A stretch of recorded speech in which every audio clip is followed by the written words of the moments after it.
What's up guys, my name is Ace, and today we're going to be taking a deep look at the Adrenaline Injector in Battlefield 6. This is the default gadget that is tied to the Assault class, and with it, it mentions it temporarily boosts your sprint speed while reducing explosive and incendiary damage, and it also provides brief resistance to and clears the effects of flash and stun grenades. And with this, the general consensus I've been seeing is that this is very weak, it's practically useless, especially relative to some of the other gadgets that are tied to the other classes. So that's why I wanted to dive in and see exactly what this does, how it works, and whether or not we're maybe missing something about this that makes it better than we actually think. So let's start this off with the basics. When it comes to our charge time for this, keeping in mind you automatically redeploy with one even if it wasn't charged when you died.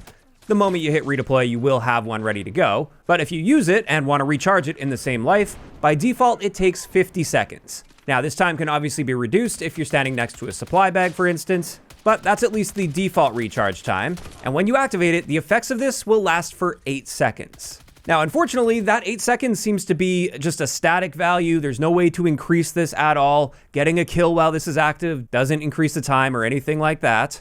And just a couple other stats I think are important to note here. The amount of time it takes to activate this. So from the moment you press the button to activate this to the moment where the effect is applied is roughly 800 milliseconds. So if you're activating this in reaction to seeing a grenade land at your feet, for instance, it will take that 800 milliseconds before this is activated. So you better hope that grenade doesn't go off within that 800 milliseconds. And then on top of that, another big thing I found with this is it seems to take you out of the fight for a fair amount of time, especially when you're really in the action when you might want to use this. So I tested, at least with an assault rifle in my hand, this prevents you from using your gun for a total of 2.2 seconds when you activate this. And when you consider the fact that the effects of this only last for a total of 8 seconds, 2.2 seconds is a pretty decent chunk of time to gain that 8 seconds of power. And this is something I've really noticed while playing Assault and thinking about using the Adrenaline Injector. Most of the time when I think I might want to use it, I end up not using it because it's going to make me totally vulnerable for that 2.2 seconds just for that short duration of power. And honestly, I think that's one of the biggest downsides to using the Adrenaline Injector is the downtime versus the active duration time.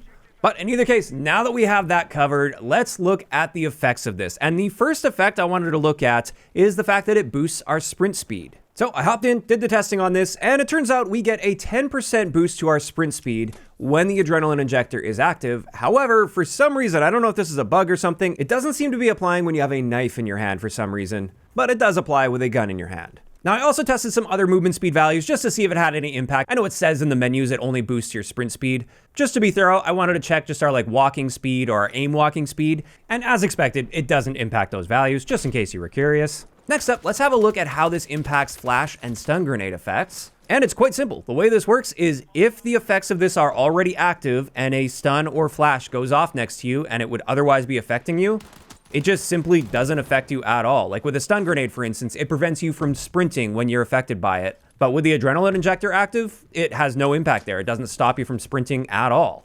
And when it comes to flashes, it has this blinding effect if you don't have the Adrenaline Injector active, whereas when it is active, that blinding effect just doesn't apply to you at all. And in the description, it does state that it also clears the effects of these. So if you happen to get hit by a stun or a flash without the effects active, and then you activate your Adrenaline Injector, this will actually clear those effects immediately. The moment that Adrenaline Injector becomes activated, you will no longer be experiencing the effects of the stun or flash. Next up though, let's have a look at how this impacts our explosive damage. And the first thing I tested was a frag grenade, and I was quite surprised to find that while the Adrenaline Injector is active, you can stand directly on top of a frag grenade when it explodes, and it will only deal 80 damage to you. It seems to be a pretty hard clamp at 80 damage.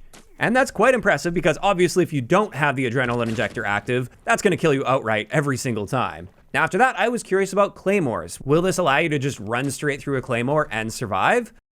Unfortunately, no. I was actually quite surprised to see this. You will still die to a claymore if the Adrenaline Injector is active, so this is not a counter to the claymore. Then I wanted to test launchers with both direct impact hits as well as indirect splash damage hits. And when it comes to direct impacts, whether that's like the HE 40mm launcher or an RPG or some other shoulder-fired launcher, if it hits you directly with the Adrenaline Injector active, you're still gonna die, just like you would without the Adrenaline Injector. However, if they hit next to you, this is where the benefits will be applying, and it will reduce the amount of damage you take from that explosion that goes off next to you. And based on all my tests, when it comes to explosive splash damage specifically, the Adrenaline Injector appears to reduce the amount of damage you take by 20%. So this will often allow you to survive situations where an explosion goes off like right at your feet.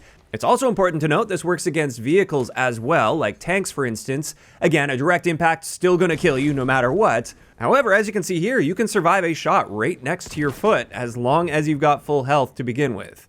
And you definitely wouldn't be surviving that without the Adrenaline Injector. Additionally, I want to point out from the enemy's perspective, when they deal explosive damage to you while you have the Adrenaline Injector active, they will get a special hit indicator. So if you have ever seen this pop up and you were curious about what this is, this just means they had the Adrenaline Injector active, and therefore you've dealt less damage to them. It's worth noting though, this doesn't show up when you hit them with flashes or stuns. Now finally, the last thing to look at here is Incendiary Damage. And with the thermobaric launcher, if this hits right next to your foot, there's going to be the initial splash damage that takes place, and then after that damage, there's the burn effect that takes place after that. And what I found with this is, without the Adrenaline Injector, when it hits right next to my foot, it deals 50 splash damage, and then an additional total of 15 burn damage after the fact, for a total of 65 damage. So you're actually going to survive that just fine without the Adrenaline Injector, as long as you weren't hurt beforehand. However, with this injector active, now we're only taking about 33 damage from a hit really close to us from that splash damage, and then 10 total burn damage. So in the case of incendiaries, it appears to reduce the amount of damage you take by about a third. Another thing I do want to point out though is how this impacts your visibility, because when this effect is active, it brightens up your screen a little bit, seems to increase contrast as well as some saturation or vibrance a bit, and it has a bit of a blurred effect on the edges of your screen. In some situations, this increased brightness and contrast may actually be beneficial, whereas in others, this visibility effect may be harmful, especially with that blur effect in your peripheral. So I wouldn't necessarily call this an upside or a downside, it's just a situational thing that sometimes might help and sometimes might hurt you a little bit. And with that out of the way, that's covering the injector itself. Next, I wanted to cover a couple other methods of gaining the power of the Adrenaline Injector, and this can happen for you as well as your teammates. And the first of which is the Rally Squad active ability for the Assault class.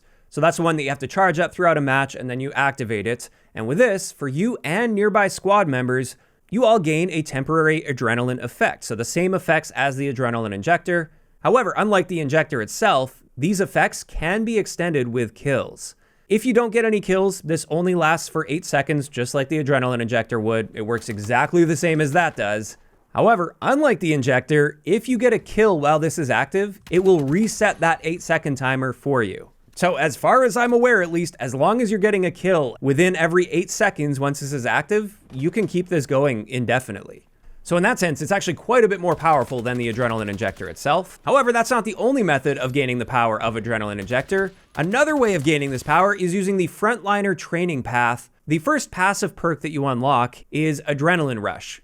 And with this, any squad mate that deploys on you will immediately gain the effects of the Adrenaline Injector, but that will only last for 2 seconds, and this doesn't get extended by kills. And it's also worth noting this will apply to your squad mates or yourself if they or you deploy on your deploy beacon. That one's a lot less relevant since it's just the moment you spawn and it only lasts for 2 seconds, but it does give you just that little bit of a speed boost at least right out of spawn. And there we go. That is going to wrap it up for the Adrenaline Injector and all of the effects I wanted to look at today. Just in case you're curious, I know a lot of people were expecting this would have some benefit to like health regeneration or something like that, and there was no situation that I was able to find where this has any impact on health regeneration. And also something I already covered when covering the suppression and how that works in this game is this is not a counter to that. But if you guys are curious to see more details on that, I will leave that link down below and at the end of the video. But when it comes to my overall thoughts on the Adrenaline Injector, I do think relative to its counterparts on the other classes, it is quite weak. Largely due to the fact that it has such a short active duration that can't be increased in any way. And especially when you factor in how long it takes your gun out of the fight, that 2.2 seconds just to gain 8 seconds of power, and with that 8 seconds of power being fairly situational outside of the sprint speed boost, which is nice. That 10% boost to sprint speed definitely helps in certain situations, but especially when we're looking at this countering like stuns and flashes and grenades, for instance, this really all just comes down to whether or not an enemy is actually going to use one of those types of equipment on you within that short 8-second window. And in my experience, even when I'm throwing myself on an objective, in my experience, It's pretty rare that I get that timing just right, where those grenades happen to come in exactly in that 8-second window. So as a result, in its current state, I do think the Adrenaline Injector is quite bad in Battlefield 6, but of course, that is just my opinion, and I'd love to hear what you guys think about the Adrenaline Injector in those comments down below. Do you guys like the Adrenaline Injector in its current state, or maybe not? Do you guys think it's perhaps a little too weak? Just let me know down below. If you enjoyed the video, a like rating is always appreciated, and don't forget to subscribe for more if you haven't already. I'll talk to you guys next time.